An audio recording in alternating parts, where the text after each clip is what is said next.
Bonsai is nearly 2,000 years old, but you don't have to go to Japan to learn about these beautiful tiny trees. Just head on over to New York Avenue in Northeast Washington and the National Arboretum.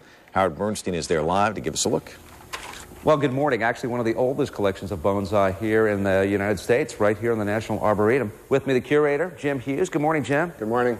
Jim, this is kind of neat. We're looking at some great trees which look old and they're tiny, but how do you do this, and why do you do this? Well, we do it to appreciate nature, bringing it closer indoors. Sometimes, in this case, it's a ficus narrofolia. It's a narrow-leaf ficus, and it's a multi-stem tree. It's something that could be grown in the house, likes warm temperatures. And that's over 30 years old, the one we're looking at. Yeah, this is a young tree. Some of the trees that we have in the collection are hundreds of years old. Our oldest tree was started in 1625. And we're going to see that coming up at around 6:39. Now, this morning we're looking at some of these trees which are in bloom. I find it interesting to see some of it. This tree almost looks like it should be dead. What is that on the bark or next to the bark? Well, a number of the trees have bark that has been removed, and we're treating that area with lime sulfur because we want to preserve it. It's part of the design of the tree, because these are really works of art that have been created by a master bonsai person.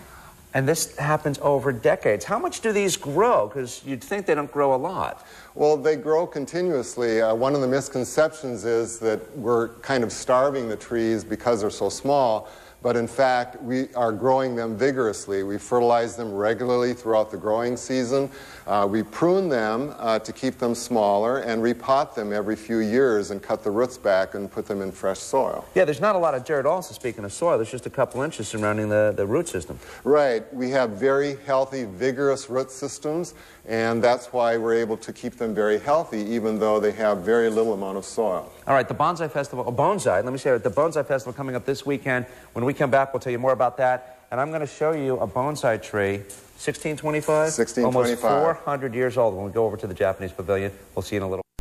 As you said, this tree did survive the atomic bombing. It was just outside of where, Jim Hughes? Hiroshima. Hiroshima, when the bomb was dropped. But this one has been in training since 1625, almost 400 years, and now you guys have had possession of it. Yeah, we got it in 1976 when the museum was founded, and the amazing part is that one family kept this tree alive and trained it from 1625 until 1976. Well, they get tired of training it, or? No, they just wanted to give a very important gift to the United States when we'd celebrated our bicentennial in 1976. And it looks like it's a very healthy specimen here, almost 400 years later. It's very vigorously growing. It's very healthy. The new buds are coming out now, so we'll be getting ready to do some selective pruning because we want to keep it small. Now, we're in the Japanese pavilion. That's correct. Now, we got plenty of trees here, and this is something that if people come to the Arboretum for the festival this weekend, they can just walk in, or any time actually, and check all this out. Yes, this is a big weekend for us. We've got master teachers coming from Japan, California. We have vendors coming from the regional growers, nurseries that grow bonsai material.